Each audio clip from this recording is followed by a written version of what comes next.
Assalamualaikum warahmatullahi wabarakatuh. Alhamdulillah wassalatu wassalamu ala rasulillah wa ala alihi washabihi wa mawala maba'd. Nah, masih dalam periode kisah para sahabat. Kalau pekan lalu kita sudah belajar, sudah mengingat kembali sosok sahabat yang bernama, ada yang ingat? Pekan lalu siapa? Abdullah bin Abbas. Seorang intelektual cendekiawan muslim yang memiliki peran yang sangat luar biasa dalam konteks peradaban umat Islam. Nah, sekarang naik ke atasnya, ya. Kalau kemarin yang kita bahas anaknya, sekarang yang kita bahas bapaknya, ya.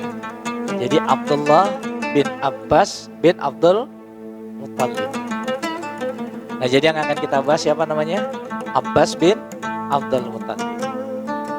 Bapak Ibu yang dirahmati oleh Allah Subhanahu wa taala, Abdul Muttalib, ya, beliau adalah kakek dari baginda Rasulullah sallallahu alaihi wasallam. Ya. Beliau ini punya 12 anak. Yang paling muda, yang paling bontot itu adalah bernama Abdullah, yaitu bapak dari baginda Rasulullah SAW. Dalam sejarahnya, selain 12 anak laki-laki, maksudnya bukan 12 anak, 12 anak laki-laki dan ada 6 anak perempuan. Ya.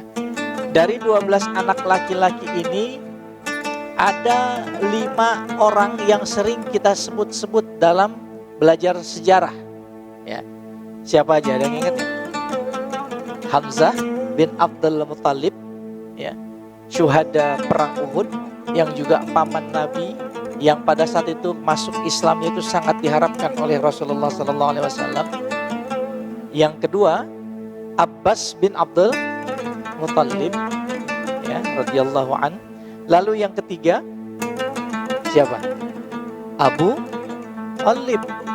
Abu Talib, paman Nabi yang merawat Nabi dari kecil sampai kemudian beliau wafat. Abu Talibnya wafat. Ya. Lalu yang keempat, Abdul Uzza. Ada yang pernah dengar nama Abdul Uzza? Abdul Uzza ini adalah nama aslinya dari Abu Lahab. Nah, jadi Abu Lahab itu pamannya Rasul, Bapak Ibu sekalian. Ya. Nah, jadi 4 orang ini yang seringkali disebut-sebut dalam sejarah, ya. Nah, kemudian kalau misalnya anak perempuannya itu salah satunya yang paling memiliki catatan gitu ya dalam sejarah atau dalam sirah, itu yang bernama Sofia bin Abdul Muttalib, ya. Nah, Sofia bin Abdul Muttalib ini itu ibunya dari Zubair bin Awam, ya, Zubair bin Awam. Lah, Awam ini siapa? Awam ini adalah saudara kandungnya dari sosok perempuan mulia yang bernama Siti Khadijah binti Khuwailid, ya. Jadi Sofia ini anaknya Abdul Muttalib, ya. Kemudian punya anak namanya Zubair bin Awam. Awam ini adalah Awam bin Khuwailid, ya. Jadi suaminya Sofia binti Abdul Muttalib radhiyallahu anha ini adalah Awam bin Khuwailid, yang notabene adalah saudara kandung dari ibunda Siti Khadijah binti Khuwailid. Jadi sebenarnya lingkaran dakwah baginda Rasulullah Sallallahu Alaihi Wasallam ini pertama kali itu adalah menyasar kepada orang-orang terdekatnya, Bapak Ibu sekalian. Pengikut-pengikut Rasulullah itu mayoritasnya adalah orang-orang terdekat beliau, keluarganya, para sahabatnya, teman main dan lain sebagainya. Nah, oleh karena itu tidak salah kemudian ketika ada firman Allah Subhanahu wa taala yang mengatakan ku anfusakum wa ahlikum nar, jagalah diri kamu dan keluargamu dari api neraka. Karena kalau kita ngelihat dari sejarah, ternyata perjuangan risalah Rasulullah SAW ini menembak dalam tanda kutip pertama kali adalah orang-orang terdekatnya. Nah, itu latar belakang sedikit terkait dengan Abbas bin Abdul Muttalib, ya. Nah, Abbas bin Abdul Muttalib radhiyallahu anhu ini memiliki banyak anak laki-laki, ya. Dalam catatan sejarah disebutkan beliau memiliki 10 orang anak, ya. Yang pertama adalah yang bernama Al-Fadl. Makanya beliau kunyahnya itu namanya Abu Fadl, ya. Dan istrinya disebut dengan Ummu Fadl. Dan salah satu anak dari Abbas bin Abdul Muthalib radhiyallahu anhu ini adalah Abdullah bin Abbas yang pekan lalu kita sudah bahas atau kita sudah ceritakan. Nah, Bapak Ibu yang dirahmati Allah Subhanahu wa taala, beliau ini orang yang secara tegan itu apa ya? Postur tubuh itu menyerupai Umar bin Khattab radhiyallahu anhu. Jadi orangnya tinggi besar, gagah, dan memiliki suara yang khas. Suaranya keras, gitu. Sehingga seringkali beliau dijadikan apa ya, semacam corong pada saat perang untuk memanggil para pasukan. Ya. Jadi Abdullah bin Abbas ini punya suara yang luar biasa keras. Badannya besar, tinggi, seperti Umar bin Khattab. Ya. Nah, beliau ini adalah seorang pekerja keras dan kemudian memiliki harta yang juga cukup berlimpah. Beliau termasuk agnia, beliau termasuk orang kaya. Tetapi beliau memiliki sifat kedermawanan, ya. Baik sebelum beliau masuk Islam maupun setelah beliau masuk Islam. Ya, dan beliau memiliki tempat yang istimewa di kalangan kafir Quraisy. Ini Abbas bin Abdul Muthalib, ya. Bahkan ketika Abu Thalib wafat, maka yang menggantikan peran Abu Thalib untuk melindungi Nabi Muhammad SAW adalah beliau, meskipun perannya tidak sebesar Abu Thalib. Begitu, ya. Bapak Ibu yang dirahmati oleh Allah Subhanahu wa taala, yang menjadi pertanyaan adalah kapan tepatnya Abbas bin Abdul Muthalib ini masuk Islam? Ada dua teori karena sejarah tidak mencatat secara persis kapan beliau ini masuk Islam. Ya, ada yang mengatakan bahwa beliau ini masuk Islam secara sir, masuk Islam itu secara sembunyi-sembunyi, ya, nggak ada yang tahu. Tapi beliau sudah Islam, terbukti karena beliau juga pernah menjadi juru bicaranya Rasulullah pada saat Bai'atul Aqabah di daerah apa namanya itu, kalau jumrah tuh Mina, ya. Namanya kalau udah pergi haji tahu nih, ya. Kalau kita jumrah Aqabah, jumrah itu kan ada 3. Jumratul Ula, Wusta, Aqabah, ya. Jadi pada saat di tiang ketiga Jumratul Aqabah, ya, itu bukitnya namanya Bukit Aqabah, ya. Itu di sebelah kanan itu ada gedung warna kuning. Ingat gak jantung? Nggak ingat pasti. Ya, ada gedung warna kuning, ya. Nanti kalau yang ke sana ingat ada gedung, ada kayak rumah gedung kecil warna kuning. Nah, itulah tempat pertama kali atau terjadinya Bai'atul Aqabah. Nah, jadi Bapak kalau mau umroh, mau haji, belajar dulu sirah. Jadi pas begitu ke sana langsung ketahuan, oh di sini waktu itu Rasulullah. Kalau ke Hudaybiyah, oh di sini Rasulullah perjanjian Hudaybiyah. Oh di sini Rasulullah perjanjian Aqabah, dan seterusnya dan seterusnya. Itu insya Allah akan lagi nyeresep gitu, ya. Nah, jadi itu tadi ada dua teori. Teori yang pertama, beliau sudah masuk Islam sebelum hijrah Madinah, ya, tapi beliau sembunyi-sembunyi, tidak mengemukakan keislamannya. Tapi ada juga yang mengatakan, ya, yang ini kemudian valid, ya, yang mengatakan bahwa beliau masuk Islam sebelum terjadinya Futuh Mekah. Jadi ketika Rasulullah SAW akan melakukan Futuh Mekah, kembali lagi ke Mekah, Abbas bin Abdul Muthalib kemudian mengatakan, saya menyaksikan keislaman, menyaksikan bahwa Rasulullah Muhammad adalah Rasulullah. Asyhadu an la ilaha illallah, asyhadu anna Muhammadar Rasulullah. Tapi banyak kalangan mengatakan bahwa itu adalah semacam ikrar saja. Karena pada prinsipnya ketauhidan beliau sudah terjadi sebelum proses hijrah Nabi Muhammad SAW ke Madinah. Apa bukti-bukti atau argumentasi-argumentasi yang mendukung bahwa Abbas, suka tukar-tukar nih nyebutnya, Abbas bin Abdul Muthalib ini sudah masuk Islam sebelum proses hijrah ke Madinah, ya. Yang pertama, Bapak Ibu hadirin rahimakumullah, ada salah satu budak dari Rasulullah SAW bernama Abu Rafi. Abu Rafi ini pernah mengatakan bahwa ia adalah bukan hanya pelayan Rasulullah, tapi juga beliau adalah pelayan dari Abbas bin Abdul Muthalib, ya. Dulu aku adalah pelayan dari Abbas bin Abdul Muthalib, ya, dan Islam telah menerobos masuk ke dalam anggota rumah tangga Abbas. Abbas pun tidak ketinggalan untuk masuk Islam. Kenapa? Karena Ummu Fadl, istri Abbas bin Abdul Muthalib, juga telah memeluk Islam, kata Abu Rafi. Siapa istri Abbas bin Abdul Muthalib?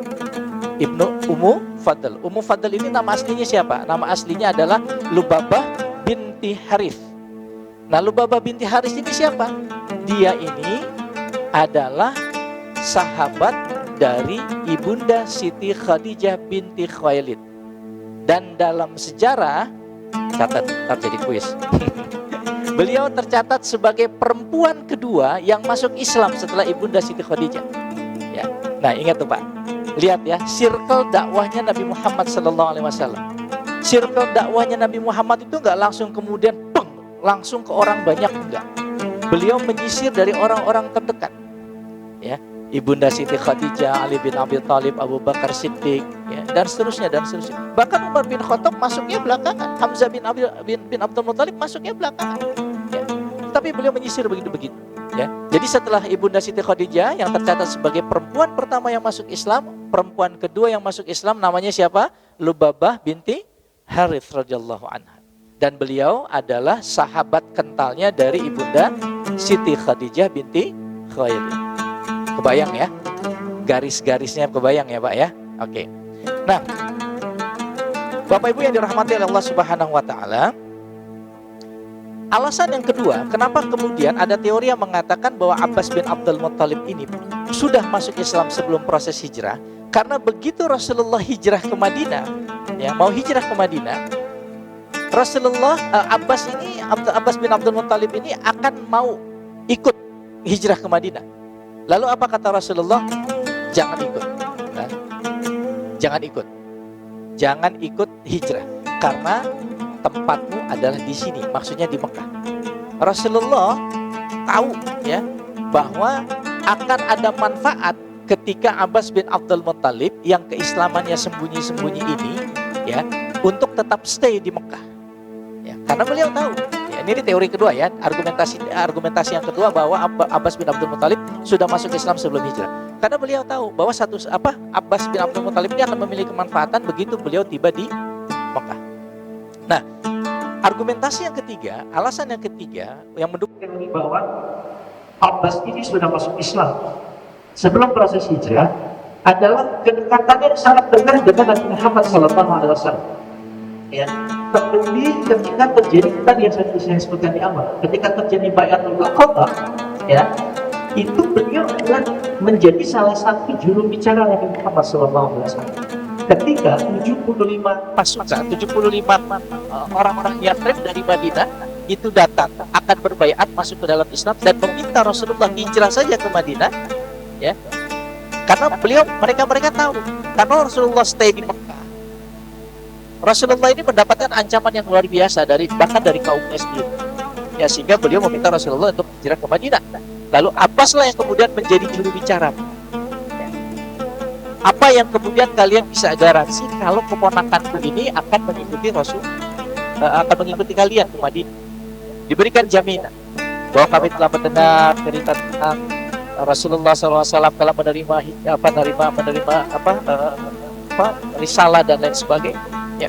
Bahkan sampai kemudian Abbas bertanya, ini pasti akan terjadi gesekan yang sangat luar biasa besar dan tidak mustahil terjadi peperangan. Apa yang sudah kalian punya apabila terjadi peperangan itu? Mereka mengatakan bahwa kami memiliki pasukan, kami memiliki pakaian besi dan seterusnya. Sampai kemudian Abbas bin Abdul Muthalib merasa tenang ketika pada akhirnya nanti Rasulullah SAW itu akan hijrah ke Madinah.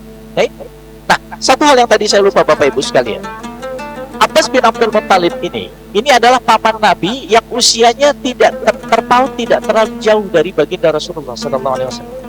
Ya, beliau ini usianya itu dalam sejarah disebutkan hanya berjarak 2 atau 3 tahun dari baginda Rasulullah SAW. Jadi ya paman dengan ponakan tapi berdekatan secara usia. Ya, kita kembali. Apa yang berikutnya? Yang mendukung teori atau mendukung argumentasi bahwa Abbas bin Abdul Muthalib ini sudah masuk sebelum proses hijrah, yaitu terjadi ketika beliau ini dianggap mendapatkan tugas dari Rasulullah untuk mengawasi gerak-gerik kaum Quraisy, termasuk pada saat perang Badar. Ya, jadi Abbas bin Abdul Muthalib ini jadi cepu, Pak. Ya, jadi tilik sandi. Jadi informan yang kemudian mengirimkan informasi kepada pasukan mukmin yang berada di Madinah bahwa pasukan Quraisy akan menyerang mereka. Ya.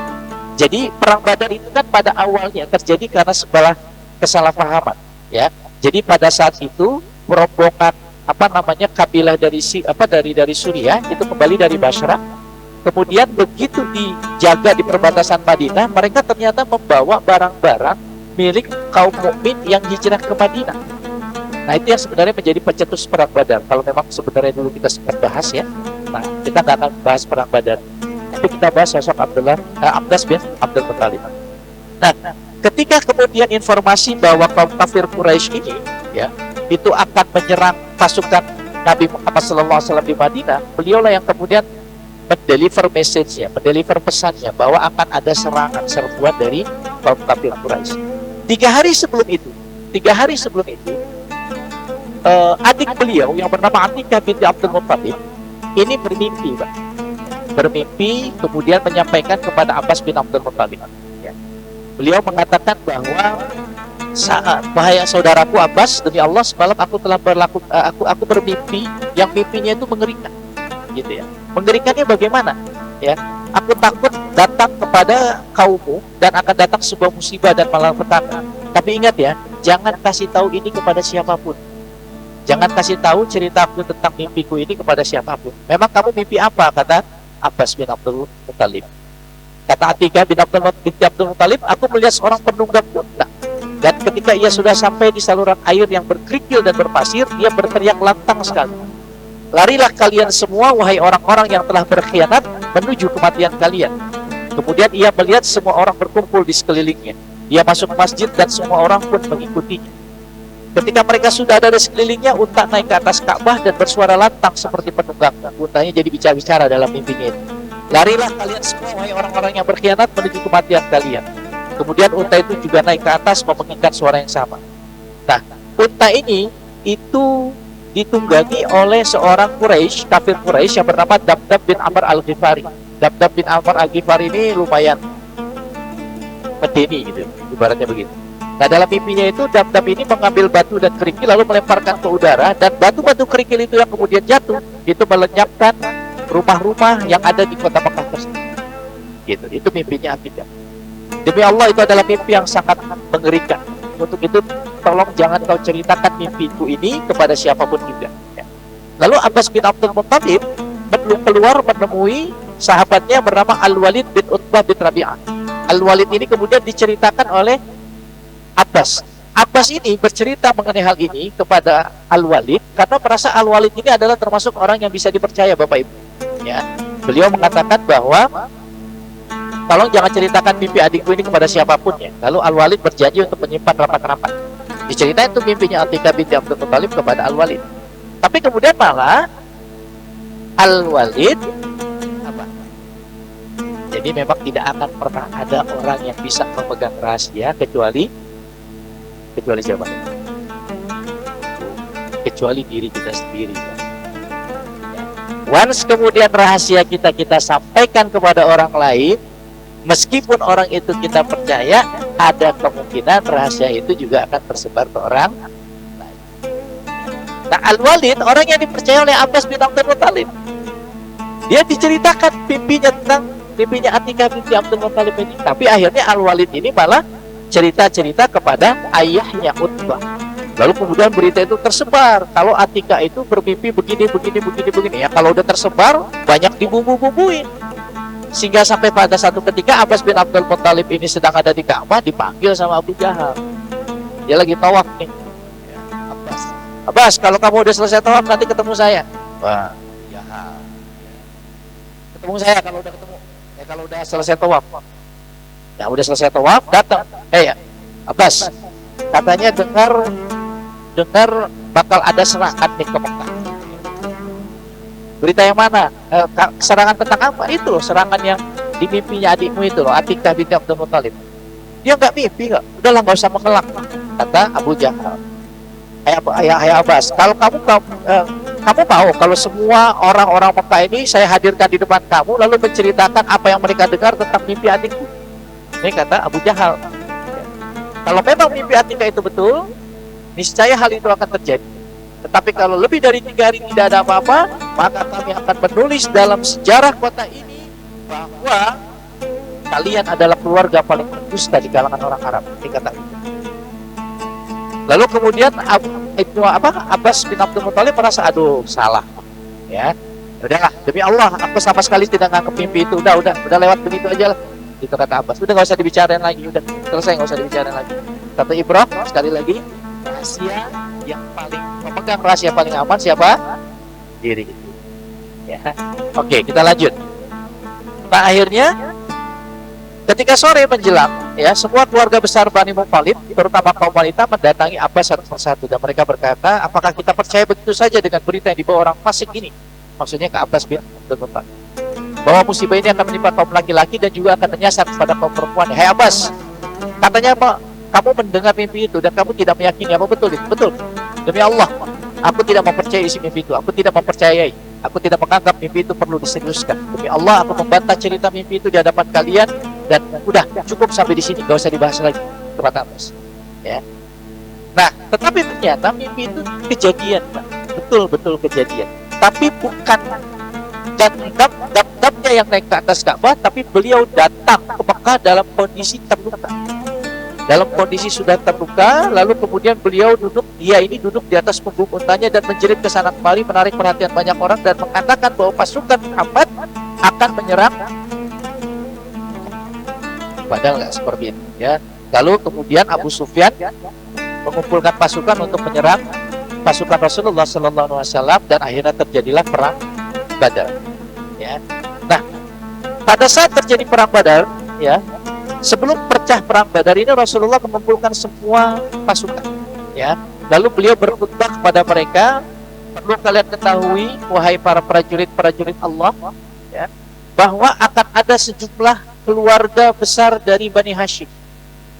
Ya, aku minta kepada kalian untuk tidak menyakiti Bani Hashim ini. Lalu kemudian secara spesifik beliau menyebutkan dua nama. Siapa saja yang berjumpa dengan Abu Al-Bakhari bin Hisham bin Harith bin As'ad, jangan kalian bunuh dia. Lalu yang berikutnya, siapa saja yang bertemu dengan Abbas bin Abdul Muthalib, jangan kalian bunuh dia, karena dia ikut perang, karena terpaksa.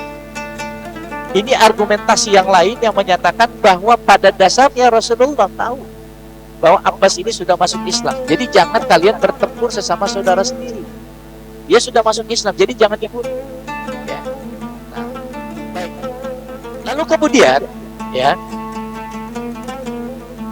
Jadi kalau memang misalnya Rasulullah tidak percaya keislaman pamannya dan sangat memahami kondisi pamannya itu untuk memberikan keislaman, maka tidak mungkin Rasulullah berkhutbah seperti itu menjaga supaya tidak ada yang membunuh paman. Gitu, ya. Nah, apalagi yang lain? Ya, yang lain itu adalah ketika Rasulullah punya anak, ya. Jadi punya putri, ya, yang bernama Fatimah dan juga Ummu Kulthum, ya. Beliau ini pada saat hijrah ke kota Madinah itu digendong sama Abbas bin Abdul Muthalib, dan di tengah jalan mereka bertemu dengan Huwairis bin Naqis. Huwairis bin Naqis ini kemudian ingin mencelakakan dua putri Rasulullah ini yang kemudian dilindungi oleh Abbas bin Abdul Muthalib. Ya. Inilah kemudian beberapa alasan-alasan yang membuat keyakinan bahwa Abbas bin Abdul Muthalib sudah masuk Islam sebelum peristiwa hijrah. Ya. Nah, pada peristiwa pada saat perang Badar terjadi, ya, pada saat perang Badar itu terjadi, ya, sempat ada ketika Rasulullah berkhutbah seperti itu, ada seorang sahabat yang bernama Abu Huzaifah, ya, Abu Huzaifah ini mengatakan bahwa bagaimana mungkin ya Rasul, kami tidak boleh membunuh orang-orang yang telah membunuh keluarga kami. Jadi Abu Huzaifah ini keluarganya tewas, yang wafat di tangan kaum kafir Quraisy. Sementara kita harus membebaskan Abbas. Sementara yang lain boleh kali dibunuh, tapi Abbas enggak. Sungguh, kalau aku bertemu dengan Abbas, maka akan aku mati, kata Abu Huzaifah. Lalu kemudian Rasulullah mendengar hal ini, kemudian mengatakan kepada Umar, gimana nih? Ya, Abu Huzaifah ngomong begitu. Lalu kata Umar bilang, Rasulullah mengatakan, pantaskah leher paman Rasul, pantaskah leher paman Nabi, ya, itu ditebas atau dibunuh? Ya, lalu Umar bilang, maka kalau itu terjadi, aku akan memenggal leher Abu Huzaifah. Ya, aku akan memenggal leher Abu Huzaifah karena dia telah munafik dan melawan perintah Nabi Muhammad SAW, telah melawan perintah Nabi. Perkataan Umar ini Pak dengan suara yang menggelegar ini membuat Abu Huzaifah ketakutan. Ya, Abu Huzaifah ini kemudian minggir, ya, lalu kemudian dia bertaubat, minta kepada Allah, Masya Allah, aku telah menyelisihi perintah Rasulullah Sallallahu Alaihi Wasallam, bahwa sungguh bagiku tidak ada yang bisa menebus dosaku menyelisih Rasulullah kecuali aku syahid, Dan betul, ya, pada perjalanan selanjutnya nanti, khususnya pada zaman Khalifah Abu Bakar Siddiq radhiyallahu anhu, Abu Huzaifah ini syahid di perang Yamamah. Perang Yamamah itu apa? Perang yang memerangi Musailamah Al-Kadzdzab, nabi palsu. Ya, jadi pada saat itu, ya, perang antara pasukan Muslim yang dipimpin oleh Abu Bakar, waktu itu dipimpin oleh Khalid bin Walid, ya, melawan pasukan Musailamah Al-Kadzdzab. Dalam sejarah disebutkan 2100 syahid orang-orang Muslim, termasuk Abu Huzaifah. Sementara dari kalangan Musailamah Al-Kadzdzab itu tercatat 40.000 pengikutnya itu mati. Kenapa? Banyak, ya, itu perang besar itu. Perang Yamamah itu perang besar untuk melawan nabi palsu. Baik, Bapak Ibu yang dirahmati Allah Subhanahu wa taala. Jadi itu cerita background tentang Abbas bin Abdul Muttalib, ya. Beliau ini ningrat, dermawan, kaya, pinter begitu, ya. Bahkan wah luar biasa, ya. Tugas Bani Hashim ini kan adalah untuk memakmurkan Baitul Haram, Masjidil Haram, ya. Beliau atau keluarga Bani Hashim itu menyediakan air, melayani jamaah dan lain sebagainya, ya. Tugas memberikan minum dan lain sebagainya ini menjadi tugas dari Bani Hashim, ya. Nah, keutamaan yang lain, ya. Oh iya, pada saat ikut perang Badar ini, Ibnu Abbas bin Abdul Muttalib ini diminta ikut perang sama kaum Quraisy untuk membuktikan. Karena pada saat itu juga kaum Quraisy bingung nih, ya, apakah Abbas bin Abdul Muttalib ini sebenarnya sudah mengikuti Rasulullah, mengikuti Muhammad atau enggak. Makanya Abbas bin Abdul Muttalib akhirnya diminta untuk ikut dalam perang Badar. Pada akhirnya nanti Abbas bin Abdul Muttalib ketangkep. Nanti kita cerita di depan, ya. Kita baru cerita dengan historikalnya dulu. Nah, Abbas bin Abdul Muttalib ini memiliki keutamaan yang sangat luar biasa juga, gitu ya. Bahkan ketika beliau hidup sampai zaman Umar bin Khattab di usia 8 dan wafat di usia 82 tahun. Pernah satu ketika, ya. Nah, inilah yang kemudian menjadi menjadi salah satu berkembangnya ilmu tentang tawasul, ya. Jadi pada saat itu, pada saat masa kekhalifahan Umar bin Khattab terjadi kekeringan yang luar biasa dahsyat di Madinah, ya. Nah, kemudian Umar bin Khattab, ya, memerintahkan kepada umat untuk melakukan sholat istisqa. Nah, pada saat melakukan sholat istisqa, ketika Umar bin Khattab akan berdoa, beliau menggandeng tangan Abbas bin Abdul Muttalib, lalu mengangkat tangan Abbas bin Abdul Muttalib, lalu Umar berkata, ya Allah, jika dulu, ya, dengan kemuliaan Rasul kami meminta kepadamu untuk diturunkan hujan, maka kali ini dengan kemuliaan paman dari Rasulmu, maka turunkanlah hujan.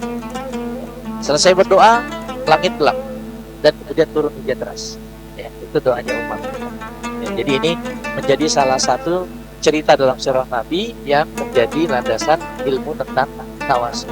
Jadi Umar bertawasul atas kemuliaan Abbas bin Abdul Muttalib sebagai paman baginda Rasulullah Sallallahu Alaihi Wasallam. Baik, kita lanjut Bapak Ibu yang dirahmati Allah Subhanahu Wa Taala. Bahkan dalam konteksnya pada saat itu juga masih dalam kekhalifahan Umar bin Khattab. Umar bin Khattab itu pernah akan memperluas Masjid Nabawi. Karena pada saat Abbas bin Abdul Muttalib itu hijrah ke Madinah, Abbas bin Abdul Muttalib itu kan disediakan satu lahan oleh Rasulullah dan membangun rumah di situ, Mekah, ya. Nah, ketika Rasulullah akan memperluas masjid, ya, semua rumah sudah digusur. Cuma ternyata ada satu rumah lagi yang belum digusur, ya, yang belum masih terkena proyek Masjid Nabawi ini, yaitu rumah Abbas bin Abdul Muttalib. Lalu kemudian Sayyidina Umar bin Khattab radhiyallahu anhu bertemu dengan Abbas. Dia mengatakan, ya Abbas, saya punya program, saya punya proyek untuk memperluas Masjid Nabawi, ya. Nah, sekarang gimana? Kamu mau ini nggak? Rumahmu gimana nih? Ya. Kata Abbas, saya nggak jual rumah saya, karena tahu dia arah pembicaraan Umar. Saya nggak mau jual rumah saya. Ya udah, kalau memang kamu nggak mau jual, gini deh, gimana kalau rumahmu saya ganti? Ya, kita ganti pakai Baitul Mal. Kita ganti rumahmu kita akan jadikan area perluasan Masjid Nabawi. Kemudian kamu ganti, kamu pindah. Kata Abbas, nggak mau juga, nggak juga, ya. Kemudian ya udah kalau gitu, kalau emang nggak mau juga, gimana? Kau kan orang yang dermawan, sedekahin aja, sedekahin. Untuk perluasan masjid, ada rumah Rasul loh di sana. Masih nggak mau juga, Abbas. Ya. Umar kemudian agak meradang begitu. Ini kayaknya nggak bisa begini. Ya, kamu bisa berselisih sama saya. Lalu akhirnya dicarilah penengah pada saat itu yang bernama Utbah, ya. Ubay bin Ka'ab. Ubay bin Ka'ab ini dipanggil, dihadirkan untuk menjadi penengah. Lalu Umar bin Khattab bertanya, menjelaskan duduk persoalannya begini. Kita beri 3 opsi, tapi Abbas masih belum mau. Lalu kata Umar bin Ubay bin Ka'ab, kata Ubay bin Ka'ab, wahai Umar, ingatlah dulu Rasulullah pernah mengatakan bahwa pada saat Nabi Daud, ya, pada saat Nabi Daud itu juga dia ingin membuat rumah ibadah, rumah Allah, ya.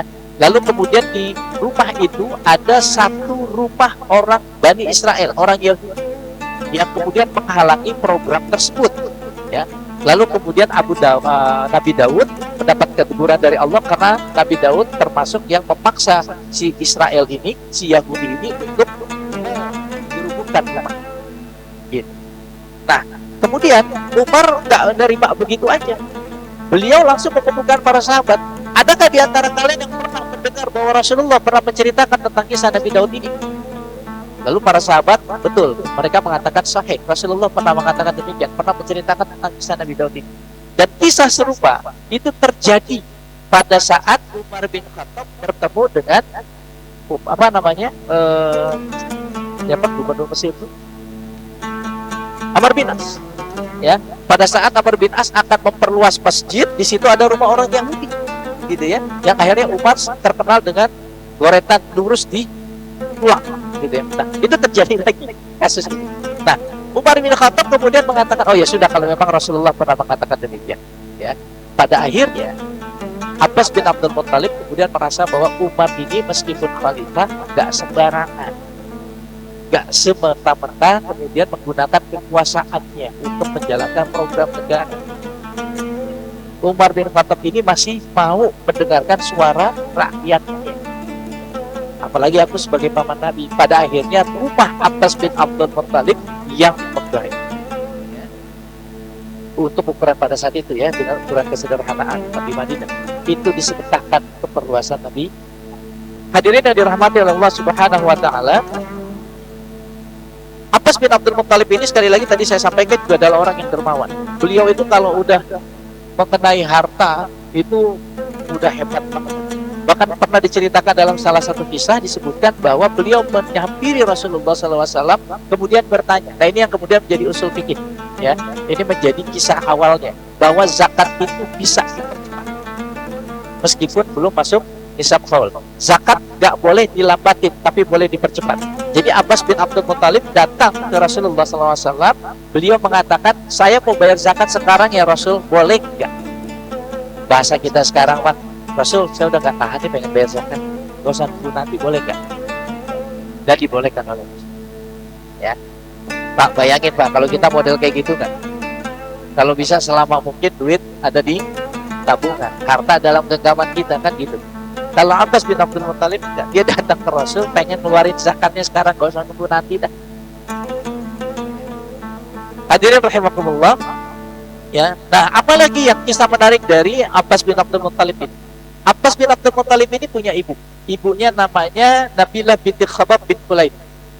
Nah, ibunya inilah yang kemudian menjadi wasilah terbungkusnya Ka'bah dengan kain sutra.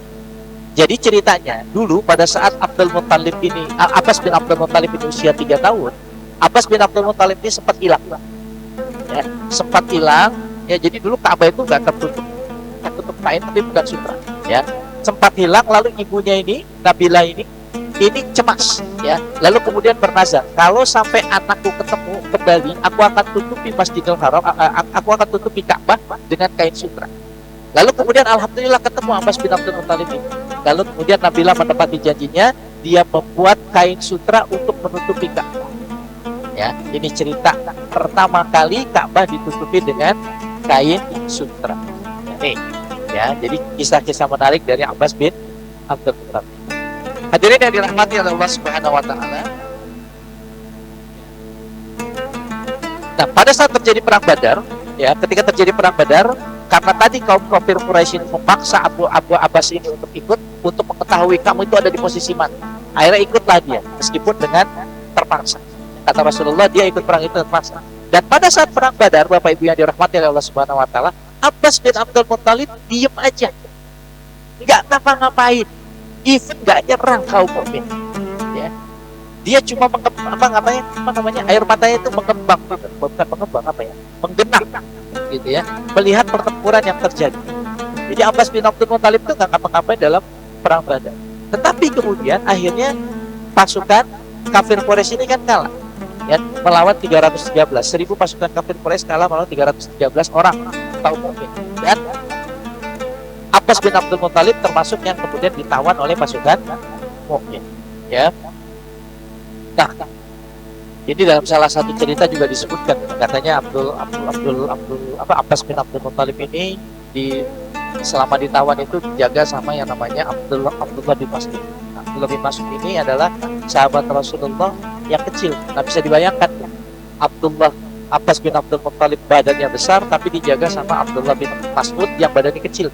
Bahkan Abdullah bin Mas'ud dalam salah satu kisah disebutkan beliau ini sosok yang sangat kecil, betisnya pun kecil, sehingga ketika beliau naik ke atas pohon kurma, para sahabat melihat betisnya yang kecil menertawakan. Lalu kata Rasulullah, apa yang kalian tertawakan? Apakah kalian mentertawakan betisnya Abdullah bin Mas'ud?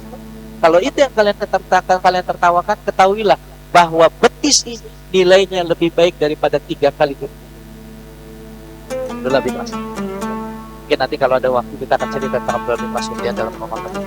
Nah, hadirin yang dirahmati Allah Subhanahu Wa Taala, pada saat Abbas bin Abdul Muttalib ini ditahan, Rasulullah pada saat itu nggak bisa tidur. Ya, Rasulullah nggak bisa tidur. Lalu kemudian para sahabat tanya, ya Rasulullah, ada apa? Kenapa kau merasa gelisah? Aku nggak bisa tidur karena mikirin Abbas bin Abdul Muttalib. Kalau dia kesakitan, maka aku nggak akan bisa tidur. Akhirnya para sahabat membuka lepasan ikatan dari Abbas bin Abdul Muttalib. Singkat kata, singkat cerita, Abbas bin Abdul Muttalib diminta untuk menebus dirinya sendiri, ya, menebus dirinya sendiri. Nah, Rasulullah melakukan itu dipercaya sebagai bagian dari menjaga skenarionya Abbas bin Abdul Muttalib bahwa untuk menyembunyikan keislaman. Jadi tetap diminta untuk menebus dirinya sendiri. Nah, pada saat itu yang tertangkap bukan hanya Abbas bin Abdul Muttalib, tapi juga 2 keponakan beliau, ya, Uqbah bin Amr dan Haris bin Fihr, ya. Jadi Abbas bin Abdul Muttalib kemudian menebus dengan hartanya beliau dirinya sendiri, lalu juga kemudian Uqail bin Khalid dan Naufal bin Haris serta Uqbah bin Amr dan Haris bin Fihr itu ditebas oleh Abbas bin Abdul Muttalib, ya. Tetapi pada saat Rasulullah bilang seperti itu, Abbas menolak, ya. Abbas menolak untuk menebus dirinya sendiri. Kenapa? Saya Muslim, saya udah Islam, gitu. Kenapa saya harus menebus diri saya sendiri? Dan saya bukan tawanan perang, ya. Kemudian kenapa kok saya itu dipaksa sama kaum saya dipaksa oleh kaum Quraisy itu untuk mengikuti perang Badar. Jadi buat apa saya menebus diri saya sendiri? Nah, pada saat itulah kemudian turun surat Al-Anfal, surat ke-8 ayat 7, ya, yang artinya kira-kira, ya Nabi, wahai Nabi, katakan kepada tawanan-tawanan yang ada di tanganmu, jika Allah mengetahui ada kebaikan dalam hatimu, niscaya Dia akan memberikan kepadamu yang lebih baik dari apa yang telah diambil darimu, dan Dia akan mengampuni kamu. Allah Maha Pengampun lagi Maha Penyayang. Allah yang Maha Pengampun, Allah yang ada berfirman. Jadi kalau saya menebus diri saya sendiri, menebus saudara-saudara saya, menebus keponakan saya, Allah akan ganti dengan yang lebih baik. Meskipun kemudian saya ikut perang ini karena keterpaksaan. Akhirnya Abbas bin Abdul Muttalib membayar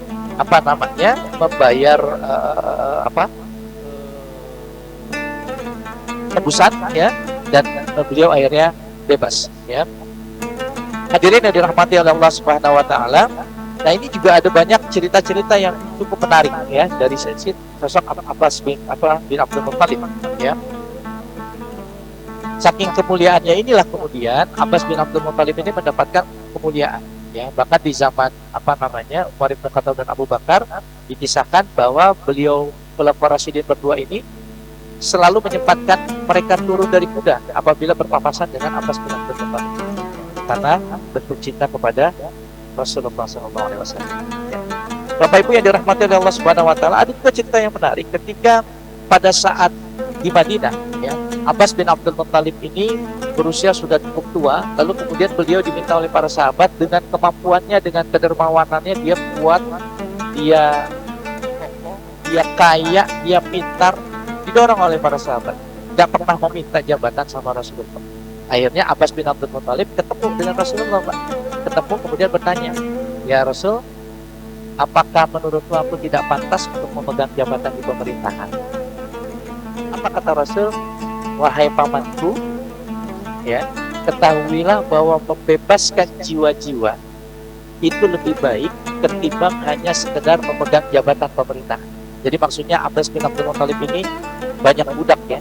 Jadi membebaskan budak itu lebih baik daripada pegang pemerintah. Jadi ini paman minta jabatan ke keponakan. Ya mungkin adalah di dunia lain ya, keponakan minta jabatan sama bapaknya, didukung sama paman, mungkin ada mungkin ya. Kalau ini kan cerita, ya mungkin ada, ya mungkin aja, juga nggak ada yang kita nggak tahu juga ya. Tetapi yang minta jabatan ini adalah orang yang memiliki kapasitas, memiliki kompetensi. Ada film kemarin itu sinetron para pencari Tuhan, episode keberapa itu saya lupa. Itu ada dialog yang cukup menarik itu, dari itu dialognya Pak Jalal sama Bang Jack gitu ya. Ini kalau presiden udah tua tinggal gimana ya, dikubur gitu kan. Terus kalau misalnya apa namanya, dari gantinya lebih muda gimana? Emang kenapa yang namanya meninggal kok bisa muda bisa tua? Bukan. Ya. Saya takut nih gitu kan, maka masih muda gitu kan. Kata apa Bang Jack, ya udah lu doa aja yang diajarin sama Rasul. Ya Rasul, ya Allah, saya berlindung kepadamu dari pemimpin yang kekanak-kanakan dan juga bodoh. Gitu. Ya. Menarik itu sinetron itu. Ya. Nah, kembali ini ngomongin Abbas ya, Abbas bin Abdul Muthalib. Abbas minta jabatan itu, minta jabatan. Enggak, saya udah tua, saya pengen berbakti lebih banyak lagi. Enggak, kamu udah ngebebasin budak aja itu udah lebih baik daripada megang jabatan. Ya. Terus apa lagi kemudian katanya? Akhirnya dia menyampaikan, ya udah saya senang dengan jawaban Rasulullah. Ya, begitu dia sampaikan itu kepada sahabat, Ali yang justru besar. Ali ini kan juga keponakan dari Abbas bin Abdul Muthalib. Ya, kemudian kata Ali, ya udah kalau misalnya nggak gitu, memang Rasul nggak memberikan jabatan di pemerintahan buatmu, ya udah jadi pengumpul sedekah aja lah, jadi pengumpul sedekah. Tadi dia balik lagi, ya Rasul, kalau emang nggak dapat jabatan di pemerintahan, boleh nggak jadi pengumpul sedekah? Kata Rasul, aku nggak pengen kau mengumpuli kotoran atau cucian atau dosa-dosa dari orang-orang mukmin. Ya, tetap intinya adalah Rasulullah bilang jangan deh, udah nggak usah. Ya, kebaikanmu, jalur dakwahmu bukan di sini, ya bukan di pemerintah. Nah ini kisah dari Abbas bin Abdul Muthalib, beberapa kisah Abbas bin Abdul Muthalib yang kemudian menarik Bapak Ibu yang hadirin dalam konten. Nah, termasuk ketika terjadi penaklukan kota Mekah, Futuh Mekah. Ya, setelah terjadinya Futuh Mekah, penaklukan kota Mekah, banyak golongan-golongan di Mekah ini yang merasa terancam. Mereka takut agama yang dibawa oleh Rasulullah SAW ini bisa memusnahkan pengaruh dan kekuatan mereka yang selama ini sudah sedemikian rupa tertanam. Ya, jadi oleh karena itu mereka meniup trompet perang kepada Rasulullah SAW yang beriman kepada Rasulullah dan mendukung. Ya, sehingga pada tahun 8 Hijriah seluruh suku yang sakit hati itu berkumpul untuk membincangkan usaha menghubung Islam secara keji.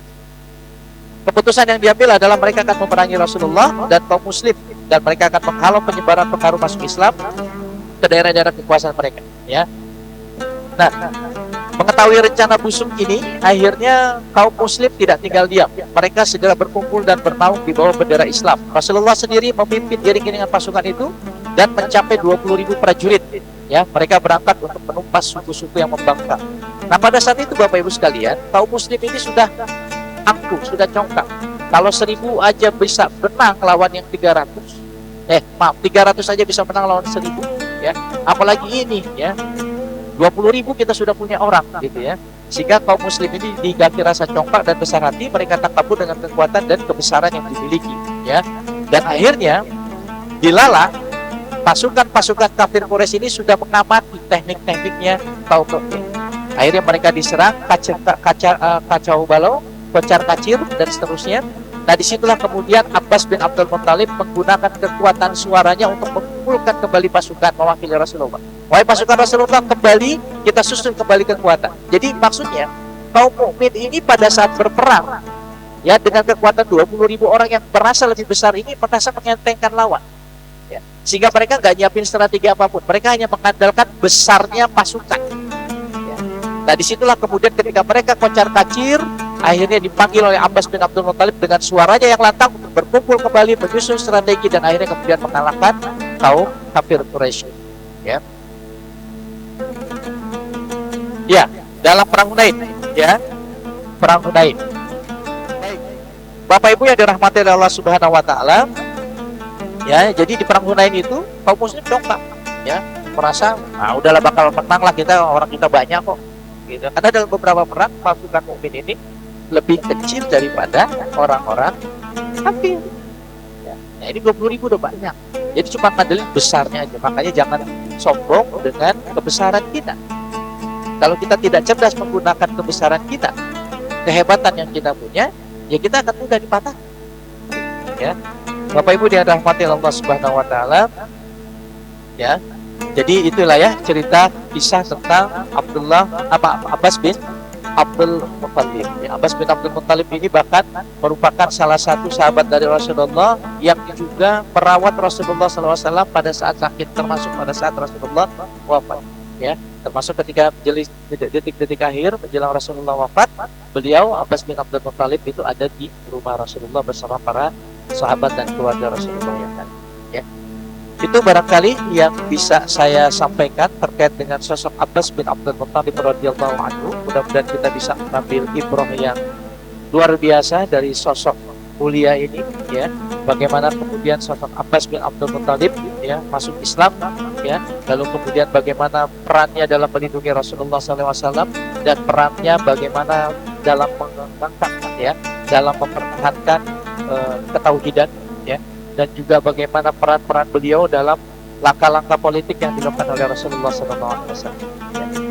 Itu sih Bapak Ibu sekalian yang dirahmati oleh Allah. Mudah-mudahan bermanfaat bagi kita. Insya Allah kita bertemu lagi di pekan berikutnya, ya, dengan pembahasan mengenai kisah-kisah para sahabat yang lain, yang juga mudah-mudahan akan menambah kecintaan kita kepada baginda Rasulullah SAW, dan juga menambah ketauhidan kita, ya, serta juga menambah keimanan kita. Wallahu muwaffiq ila aqwamit thoriq. Assalamualaikum warahmatullahi wabarakatuh.